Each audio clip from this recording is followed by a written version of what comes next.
Então, pode sentar no seu lugar. Deus abençoe as ofertas, multiplica, a hora funciona. Queridos irmãos, varões e varoas valorosas, muda aí, por favor, que tá dando raiva aqui. Eu vou falar para vocês o que inspirou essa mensagem. Você já olhou para o bebezinho e disse assim: nossa, que coisa mais pura? Quem já olhou isso? Nossa, não passa uma coisa assim, tipo de sangue, quase um angelical, né? Um santo, né?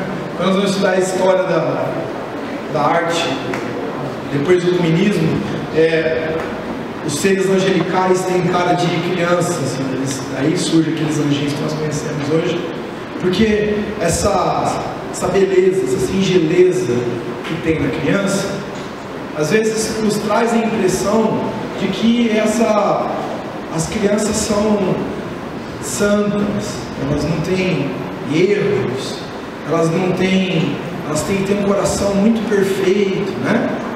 Aos olhos do Senhor. Mas eu quero te fazer uma pergunta. Você já pegou uma criança e você tira uma coisa dela, por exemplo? Você já percebeu que ela quer a coisa que está no outro? Você já percebeu que o brinquedo que você dá para ela sempre é menos atrativo do que o brinquedo que o outro tem na mão? Você já reparou que uma criança ela tem 10 brinquedos, 15 brinquedos e ainda ela continua querendo um brinquedinho pequenininho que está lá no outro lado da sala? Você já reparou que a criança, se encontrar um pai e uma mãe que dê limites para ela, ela vai montar em cima da mãe e do pai, ela vai dizer assim: cala sua boca, ela vai dizer para você: não se mete na minha vida, e quando crescer vai dizer assim: pai, mãe, vocês são péssimos pais, eu sou o que sou hoje porque vocês são desse jeito, e assim por diante. É assim ou não é? Ou é verdade? A gente estava conversando num aniversário de família, junto com o meu sogro, e eu falei assim para ele, assim, brincando com ele, falei assim: seu Carlos, o senhor é contra, né, disciplinar filhos? E ele falou assim: sou com mãos, só com cinta. Depois dele jeitão dele, ele falou assim: você é bobo, mas ele cresce parte de mim. Quem não tem limites, né, gera uma pessoa complicada.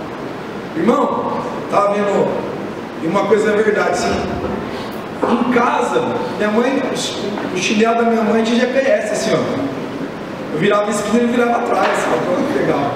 Minha mãe, a cara dela, esses olhos claros dela, parece quem veio compra, né? Que não fazia nada comigo. Aí, irmãos, a gente entende isso na perspectiva de olhar para os nossos filhos ou as nossas crianças que estão aqui. Muitas vezes nós prezamos o caráter pecaminoso que está nelas.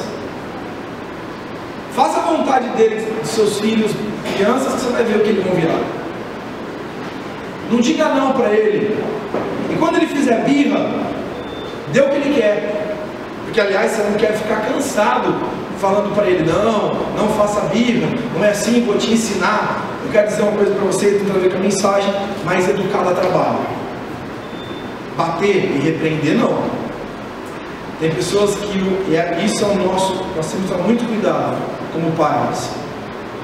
A disciplina nunca é o primeiro, nem o segundo, nem o terceiro caminho. Ensinar demora, exige paciência, sentar junto, conversar, ensinar. Mas tem hora, irmãos, que a disciplina é o caminho. A Bíblia diz assim, ó: ai daquele que esconde a vara dos seus filhos. Ai. Porque tem horas que a gente tem que impor disciplina, nós temos que impor limites. Tem pais que reinam, tem filhos que reinam na vida dos pais. Eu já vi filho bater no pai, bater na mãe, mandar a mãe calar a boca, e a mãe recebe, o pai recebe. Isso muitas vezes está ligado à ausência do pai, porque o pai é a marca do limite e a mãe é a marca do afeto. Quando não tem um pai que impõe limites, o filho geralmente tem dificuldades de limites. E como nós vivemos numa geração, nós de 30, por exemplo, eu de 22 anos, assim, 23, entende a risada. Nós que eu tenho 36, E as pessoas que, sei lá, de 36 a 25 anos, nós somos uma geração, até 40 anos, somos uma geração que já começou a ficar complicada, porque os pais começaram a ficar mole. E aí, o que gerou essa reflexão dessa mensagem hoje, foi uma conversa que eu tive com meu filho, um monte de pessoas ficar bravo comigo. Ele chegou para mim, falou assim, pai, o João, falou assim, pai, eu fiz uma coisa. Eu falei, sério, filho? Eu estava falando para ele que é importante a gente falar as coisas que acontecem. Ele disse, pai, aconteceu uma coisa. Eu falei, filho, o que aconteceu? Ele, eu estava na escola e eu levei uma barata. Você levou aquela barata de brincadeira, filho? É, aquela mesmo, pai. O que você fez? Coloquei no estojo da professora.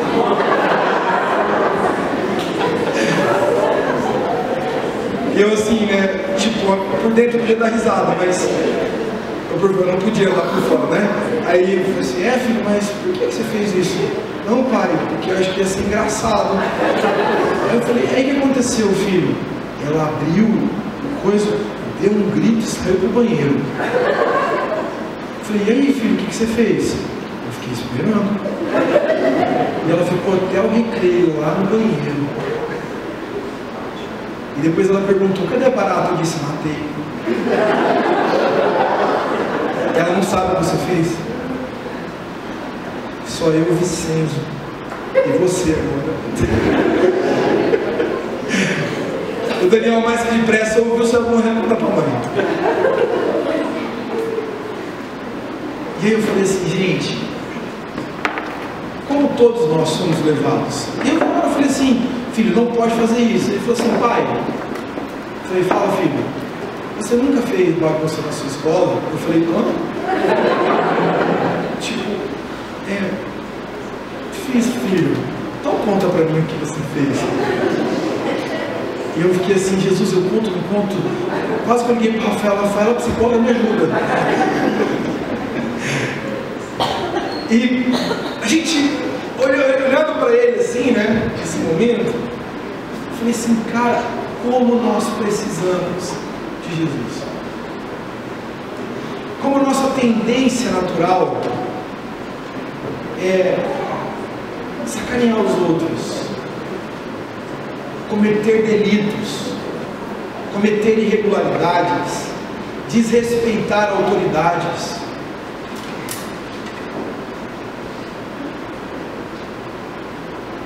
E você vê como as pessoas hoje elas têm dificuldade com isso. Vira e mexe tem essas pessoas que compartilham aqueles vídeos de conflitos entre policiais e pessoas. E às vezes o policial dá uma ordem de prisão, o cara, eu não vou fazer, eu não sei o que lá, que eu não vou, quem é você para falar comigo? Você sabe quem sou eu? Eu fico pensando assim, que desrespeito à autoridade, não importa, o cara estava fazendo o papel dele.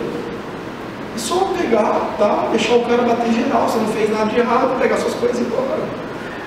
Ou senão uma pessoa cometeu um crime, as pessoas juntam em volta, não, solta ele, começa a encurralar o guarda, o policial, e fica assim, meu Deus, que falta de respeito. Aí você não é diferente, você entra no seu YouTube e você vai ver crianças batendo em professores. Dias atrás eu vi uma cena que eu falei assim, meu Deus, alguém dá uma sentada nessa criança. E ela pegava e derrubava os livros, e jogava as cadeiras, e aí eu sempre tinha um assim, eu não vou pegar ele, pegava no braço, uma mulher que era diretora, falou assim, não pega, deixa ele fazer o que ele quiser, porque tudo que você fizer com ele agora, sabe o que vai acontecer? Vai tomar um processo a gente. Deixa ele, vou chamar o bombeiro, aí vou chamar o bombeiro, polícia, para um menino de 6 anos. Eles estão muitas vezes descontrolados, eles não respeitam a autoridade. Eles não respeitam, irmãos, o policial que manda parar. Eles não respeitam a professora que está ensinando. Eles não respeitam o pai e a mãe. Eles não respeitam o líder, o bedel da escola. Eles não respeitam o técnico de futebol. Eles não respeitam porque existe uma sentença no coração de cada um de nós que é a sentença de uma rebeldia inclusa aqui dentro. E sempre viveram assim, desrespeitaram as mães e os pais, a vida inteira. Dizia e dava nome no pai e na mãe. Dizia: mãe, eu estou indo para a casa de uma amiga, estava num motel. Outros diziam: papai, muitas vezes eu recebi telefonemas na minha casa, nas madrugadas, dizendo: ei, meu filho fulano está aí com você, pastor, fala para ele pelo menos dar um sinal de vida, porque ele disse que está aí. Eu falei: deixa eu dizer uma coisa para você, eu estou desde as 10 horas da minha casa, e seu filho nem apareceu aqui em nenhum momento. Pelo amor de Deus, onde está meu filho? Eu falei: ele deve deixar um problema que eu não sei. Tem pessoas que, aonde passaram, não conseguem se submeter a um professor, a um instrutor, a um policial, a um guarda, a uma autoridade. Existem diáconos aqui que estão aqui na frente, que às vezes eles chegam no cabo curto e falam assim: pastor, eu queria conversar com você. Eu vou desistir do diaconato. Por quê? Porque tinha as pessoas aqui fazendo bagunça, correndo, derrubando cadeira e tudo mais, criança. Aí eu falei assim: olha, você não pode fazer isso. A mãe vê assim, pode achar que meu filho cuido eu. Ou as pessoas estão lá fazendo bagunça, atrapalhando as pessoas lá, e falam assim: olha, será que você poderia não ficar falando alto? A pessoa diz assim: quem é você? Existe uma sentença no nosso coração de desobediência, de reverência, de incapacidade de ouvir, incapacidade de submeter, incapacidade de respeitar regras, de respeitar orientações. Então o pai, às vezes nós não entendemos o que o nosso pai faz para a gente. É mentira ou verdade? Hoje eu entendo porque meu pai, hoje eu sou pai, hoje eu tenho idade para entender o que meu pai e mãe fez para mim. E mesmo nos erros que eles fizeram comigo, eu sei que eles tiveram a melhor de todas as intenções. Mas quando você é menino, você não entende o que seu pai faz. E nem sempre nós vamos entender.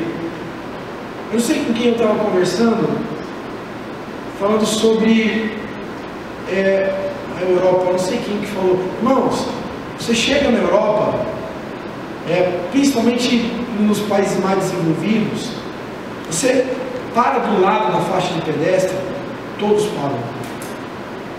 Todos. Você não precisa apertar um botãozinho para poder ligar uma luz, e você vai lá, como aqui aqui no Brasil, você aperta o botãozinho, acende a luz lá, ó, vermelho para o carro. Aí você fala assim: tá vermelho para ele, verde para mim, você passa, aí você morre.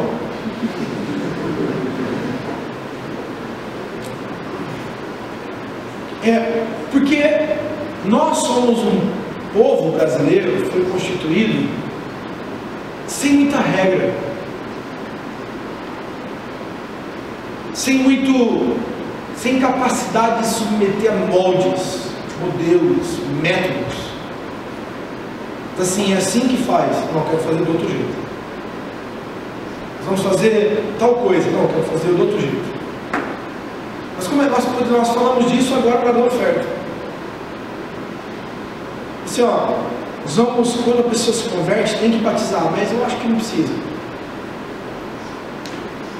Quando a pessoa entrega a vida para Jesus, a Bíblia diz em Marcos 16:16: quem crer e foi batizado, esse será salvo. Ponto, é o princípio. É o imperativo do Senhor. Mas as pessoas ouvem, dizem que entendem, mas não cumprem. A pessoa diz: sem problema, né? Com seu cônjuge. A Bíblia diz que a nossa oração nem é ouvida. Quem disse isso não fui eu, é a palavra. A Bíblia diz para a gente uma série de coisas, uma série de instruções espirituais e bíblicas, que aí esse caráter que não se submetia aparece. E nós vamos fazendo aquilo que hoje os teólogos, sociólogos da religião, nós vamos nos tornando aquilo que eles chamam de fábrica de deuses. Nós vamos construindo o nosso Deus pessoal. Então, o meu Deus pessoal, eu não tenho problema eu ser um cara que inveja todo mundo. Pecado mesmo, digno do inferno, é a pessoa que faz fofoca. Digno do inferno é aquele que deve dinheiro para os outros. A minha inveja não é pecado. Eu desenvolvo o meu próprio Deus. Deus nos ensina: não façam como alguns que deixam de congregar, mas eu deixo de congregar porque eu tenho Deus no meu coração. O seu Deus, o nosso Deus. O nosso que é meu. A palavra de Deus nos ensina qual é o modelo a ser seguido, qual é a inspiração de Deus, o que revela o caráter de Deus. É isso aqui, irmãos. Não é mensagem humana, não é regimento interno de instituição, não é carteirinha de igreja. É isso aqui, é a palavra de Deus. E hoje eu quero falar exatamente sobre isso. Eu queria que você abrisse sua Bíblia no livro de Hebreus, capítulo 12, onde nós já fomos ministrados pelo nosso irmão Fred um pouquinho sobre esse texto. Mas eu quero falar sobre esse caráter de Deus, o caráter do Pai, o caráter do Pai que não desiste de forjar o Filho.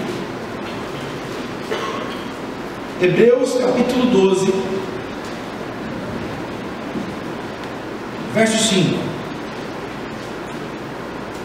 diz assim: estáis esquecidos da exortação que, como a filhos, discorre convosco, filho meu, não menosprezes a correção que vem do Senhor, nem desmaies ou desanime, quando por ele és reprovado, porque o Senhor corrige a quem ama, e a palavra é essa mesmo: açoita a todo filho a quem recebe. Vamos ver o verso 6 de novo. Diz assim, porque o Senhor corrige a quem ama, e açoita a todo filho a quem recebe. É para a disciplina que perseverais. Deus nos trata como filhos, pois que filho há que o pai não corrige? Mas se estáis sem correção, de que todos se têm tornado participantes, o mundo tem vivido desse jeito, e nós todos que somos em Cristo, nós recebemos essa correção, logo sois bastardos e não filhos. Além disso, nós tínhamos os nossos pais, segundo a carne, que nos corrigiam, e os respeitávamos, na época respeitávamos. Não havemos de estar em muito maior submissão ao Pai espiritual, e então viveremos? Irmãos queridos, a Bíblia diz assim para a gente que Deus instituiu um cara chamado Saul. Saul vai lá e ele vai fazer guerra, e Deus explica claramente para ele: não pega nada. E ele, para fazer um golpe de marketing, trouxe o rei do conquistado e os seus bois e seus rebanhos, e trouxe entrando numa entrada triunfal na cidade, e o povo todo lá aplaudindo ele, e todo mundo dizendo: uau, agora nós teremos carne, nós teremos sacrifício, olha como Saul é bom. Ele pegou o rei e colocou o rei debaixo da liderança dele, e trouxe ele amarrado junto com ele. Olha como Saul é bom. Ele agradou os homens, mas ele desobedeceu Deus. E o profeta Samuel disse assim: olha aqui, quero te dizer uma coisa. Você acha que fez certo, você tem uma teologia para justificar porque você é desobediente, você tem uma desculpa para isso, mas diante de Deus você perdeu a sua liderança. Deus vai te destituir do seu cargo. Por quê? Porque você desobedeceu ao Senhor. Deus disse uma direção. Samuel é muito claro quando ele diz isso para a gente. Ele diz assim, que é melhor a gente obedecer do que sacrificar. É melhor a gente seguir o que Deus quer do que a gente brigar com a direção de Deus. Irmãos, quando a gente abre nossas Bíblias lá em Romanos capítulo 12, a palavra de Deus nos ensina a seguinte coisa. Ele diz assim lá em Romanos capítulo 12: rogo-vos, pois, meus irmãos, pelas misericórdias de Deus vivo, que apresenteis os vossos corpos como sacrifício vivo, santo e agradável, que é o vosso culto racional. Não os conformeis com esse mundo, mas transformai-vos pela renovação da vossa mente, para que experimenteis o quê? Qual é a boa, perfeita, boa perfeita vontade de Deus. Agora eu quero te dizer uma característica de Deus. Você gostando ou não, é característica do Pai Celestial. Ele não desiste de quem Ele escolhe. E Ele forja quem Ele escolhe. Custe o que custar. Custe quem custar. Custe o que tiver que custar na sua vida e na minha, para trabalhar o nosso caráter, para ser parecido com o caráter dele. Porque quando eu entendo esse processo, eu entendo o texto de Hebreus 12. Sabe qual é o problema hoje das comunidades cristãs? É que hoje o irmãozinho chega aqui na igreja e ele está com gripe, e ele está com gripinha, tadinho. Ele recebe uma oração e não é curado, ele sai pela porta do fundo da igreja, porque ele diz assim, ó, eu não fui curado, essa maldita teologia da prosperidade. E o amor pelo Pai é condicional ao milagre. O amor não é atrelado à pessoa e ao relacionamento com o Pai. Por isso que a maioria das comunidades hoje rasgaram o livro de Jó. Ou eles pegam o primeiro capítulo de Jó e o capítulo 42. Olha, o diabo se levantou, fez batalha espiritual, e no capítulo 42 ele deu tudo de volta. Isso é uma mentira, uma grande balela. O livro de Jó revela a cruz. Revela um Deus que, por mais que estejamos bem com Ele, Ele não desiste de fazer com que a gente seja melhor. Porque quando a gente entende o texto de Jó, parece que, se eu leio o capítulo de Jó sem entendimento da cruz, eu não sei se já teve isso, já entrei em crise por ler Jó, eu não tinha entendimento teológico. Eu olhei para o texto de Jó e falei assim, peraí, Deus está fazendo errado. Estou sem brincadeira. Foi isso que eu pensei. Peraí, o cara está lá, serve Deus, ele faz tudo certinho, ele oferece sacrifício para os filhos, para os netos, bisnetos, está na nessa, lembra quantos caras lá? Ele é um homem reto. O próprio Deus provoca Satanás. Chega para Satanás e fala assim, Satanás, vou dizer uma coisa para você. Você viu meu servo Jó reto nos seus caminhos? Vi. Deixa eu tocar na vida dele, para ver se ele não murmura contra ti. Preste atenção nesse ensinamento. Era uma relação de condição. Eu estou com o Senhor porque Ele me abençoa. Se Ele tira a bênção, eu estou com Ele.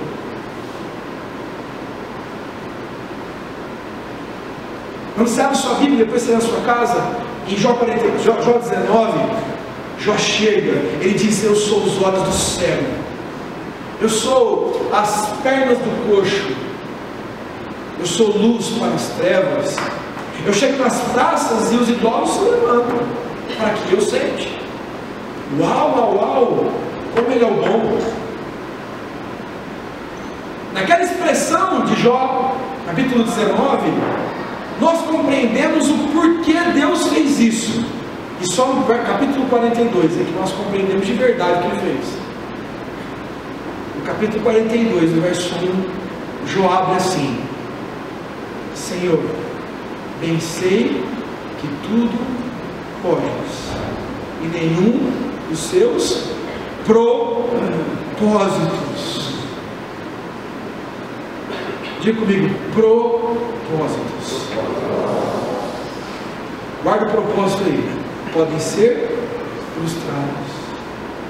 Bem sei que tudo podes, e nenhum dos seus propósitos pode ser frustrado.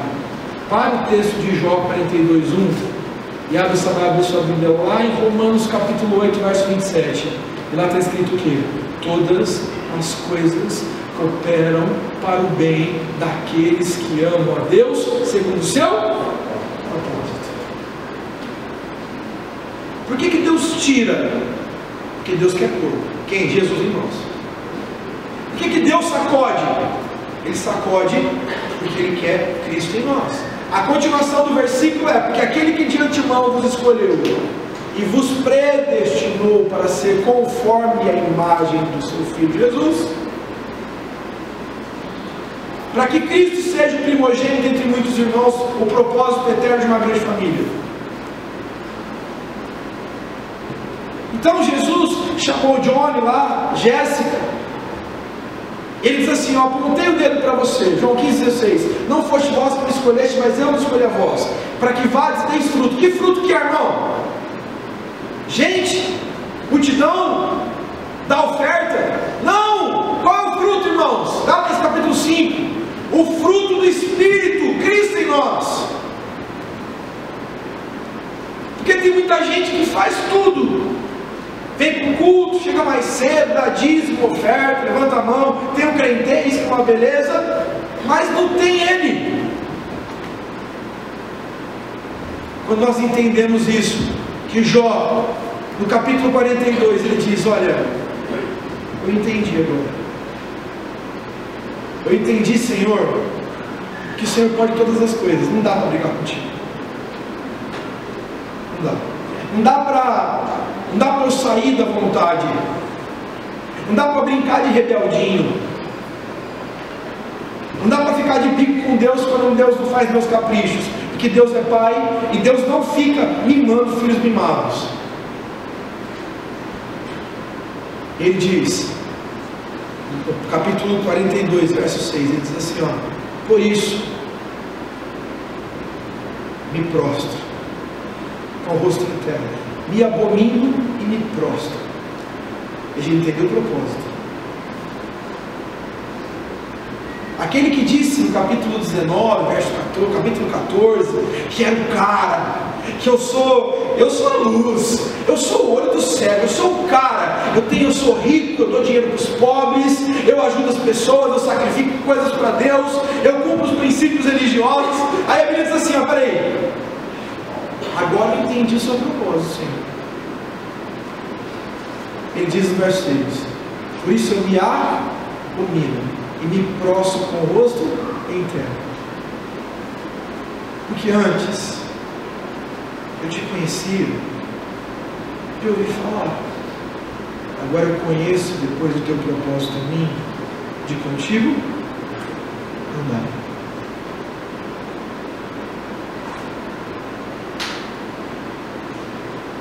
Parece irritante, é mesmo, essa característica de Deus de não desistir de forjar o filho em nós. Ele vai permitindo que situações apareçam em nossas vidas para tratar áreas de nossas vidas que precisam se parecer com Jesus.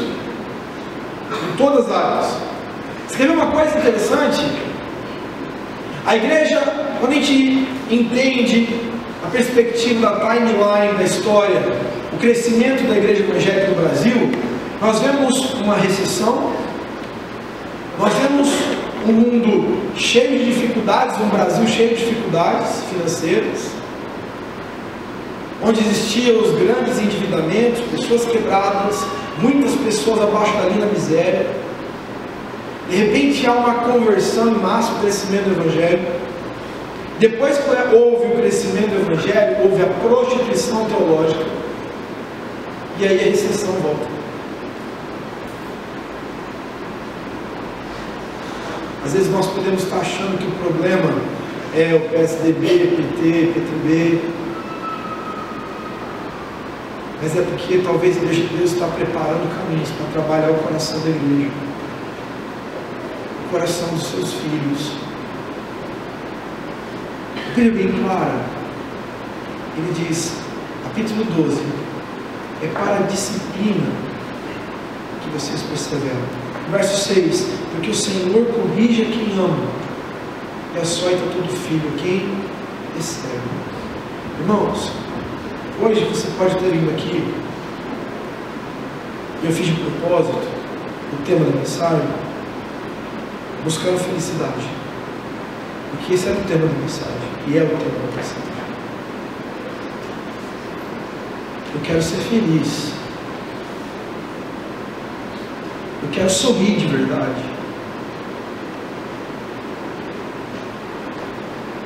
A Bíblia diz assim para a gente, ó: alegra-te no Senhor. A alegria do Senhor é a nossa força. Alegra-te no Senhor, Ele satisfará o desejo do seu coração. palavra de Deus diz que Ele escolheu a gente para dar fruto. E tudo que nós pedirmos, João 15:17, em meu nome eu vou conceder. Mateus 7:7, pedir e dar-se-vos-á. Existe um Deus que não encurtou a sua mão para deixar e abençoar as suas vidas. Não tem um Deus que fez isso. Mas às vezes, irmãos, mesmo quem é pai aqui sabe o que eu estou dizendo, mesmo você tendo dinheiro no bolso, você sabe que não é terapêutico dar o que seu filho quer. Você sabe que isso não agrega a formação do seu filho. Ou você nunca viu alguém muito rico ser um porre, criança rica, sendo um porre, porque é chata, desrespeitosa. Pega uma pessoa que é funcionário, humilha, porque não entende nada da vida. Sabe? Talvez hoje você veja aqui querendo, Senhor, eu quero ser feliz. Ser feliz é ser obediente ao Pai. Em qualquer situação. Deus disse, faz, faça. Deus diz, esse é o caminho, ande nele. Se Deus diz, ande 10 léguas, ande 10 léguas, não 8, não 6. Se Jesus diz, faça tal coisa, faça, perdoe, ame, se arrependa, se humilhe, abrace, libere perdão, faça o que Ele manda fazer, ore pelos inimigos, abrace as pessoas que são marginalizadas, aqueles que precisam de um sustento, de um carinho, de um amor, de um real, de uma comida. Quer ser feliz? E você quer ser feliz como eu também quero ser? Quero te dizer que a felicidade que nós desejamos, essa felicidade que o apóstolo Paulo fala, e a gente fica louco, bem-aventurados são perseguidos. Aqueles que são perseguidos, alegrem-se no Senhor. Ou quando Jesus diz, bem-aventurados são aqueles que, ou felizes as pessoas que são perseguidos pelo meu nome. Ei, peraí, cara, como é que eu posso ser feliz se eu estou pregando o evangelho e alguém vem dar um tiro na minha mulher? Alguém me prende, alguém me tolhe a minha liberdade. Como que eu posso ser feliz? Sabe como, irmãos? Quando nós entendemos o suprimento total que vem de Cristo, quando nós entendemos que Ele nos supre em tudo, em tudo. E quando Cristo começa a faltar, a gente começa a procurar em outras coisas para ver se a gente tampa esse buraco existencial dentro da nossa alma. A gente enfia dinheiro, a gente enfia prostituição, a gente enfia amor a si próprio, esse egocentrismo maldito, esse egoísmo depravado, essa fragilidade de conceitos que temos sobre a vida. Por quê? Porque existe um buraco em nós, e nós entendemos que existe um propósito de Deus em nós, e aí nós ficamos fracos, nós ficamos vulneráveis, nós ficamos fragilizados. Qualquer coisa que o diabo apresenta para a gente, nós caímos. Veja bem, quando o Espírito leva Jesus em Mateus capítulo 4 para ser tentado no deserto, no verso 1 diz, e Jesus jejuando 40 dias e 40 noites, quando o diabo chega, ele diz, está escrito, olha, se você levou para o tempo, se você me adorar e se prostrar, eu te darei tudo isso.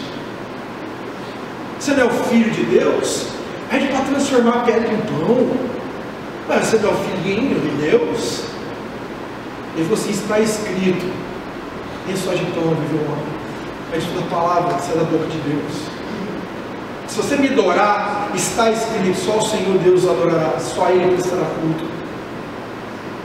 Jesus, ele tinha a marca do propósito na vida dele, ele tinha palavra, ele tinha espiritualidade. Se o diabo vence nossas vidas, é para revelar que está faltando Cristo em nós. Se ele está vencendo na nossa existência, se eu não encontro alegria na minha vida, porque assim, ninguém compreende essa alegria.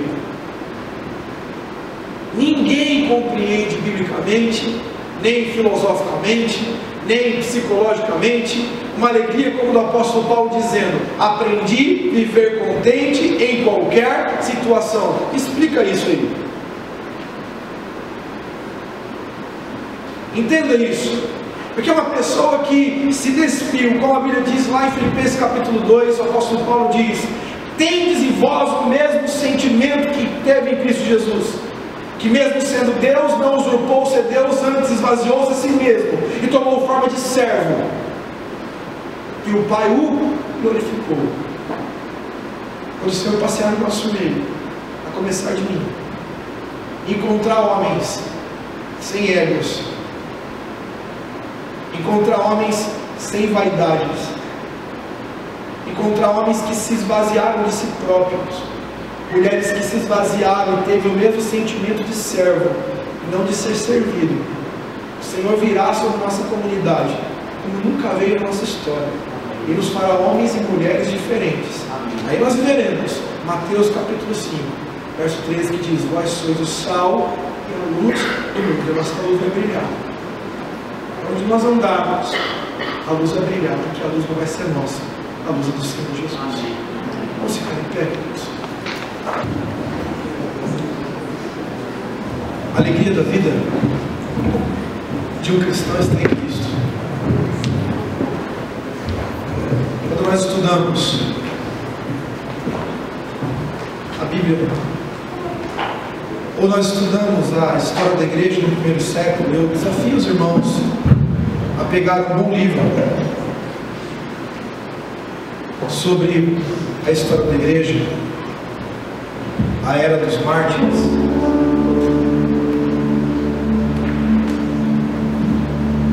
Um livro do Justo Gonzalez chamado Era dos Mártires, ou Sepulcros de Roma, a história do cristianismo do primeiro século. Irmão, eu duvido que você não leia essas histórias e termine muitas delas em prantos diante de um livro.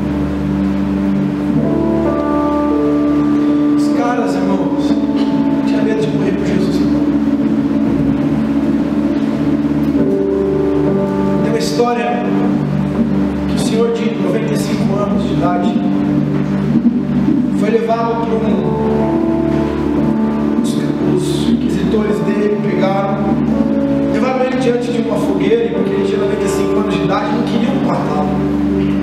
E diziam assim para ele assim: ó, querido, o senhor já é um idoso, confesse que Jesus não é o único Senhor, porque o problema romano não era ter mais um Deus, eles tinham milhões, o problema é ter um único Deus, Jesus Cristo.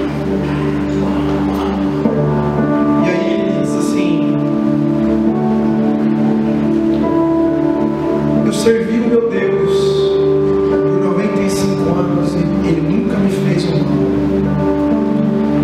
Como eu, no final da minha vida, poderia ser injusto e renegado. E aí, a história diz que colocaram aquele senhor de 95 anos numa fogueira. E na fogueira, ele abria os seus braços e cantava louvores. Morreu um homem, como a Bíblia diz em Hebreus 11, dos quais o mundo não era digno, que entendeu o que significa a vida cristã, o que significa Cristo, além das máscaras religiosas. Eu queria que você fechasse os seus olhos nessa noite.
palavras e mais coerência nas ações, mais vida de Deus em nós, para a glória do teu santo nome, mais vida de Deus em nós, mais paixão pelo teu reino, mais paixão pela tua palavra, mais fogo do teu Espírito em nós. Aviva o nosso coração, levanta nessa igreja, levanta nessa comunidade, homens e mulheres que te conhecem de verdade. Aleluia, Jesus.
Descido pela tua vontade,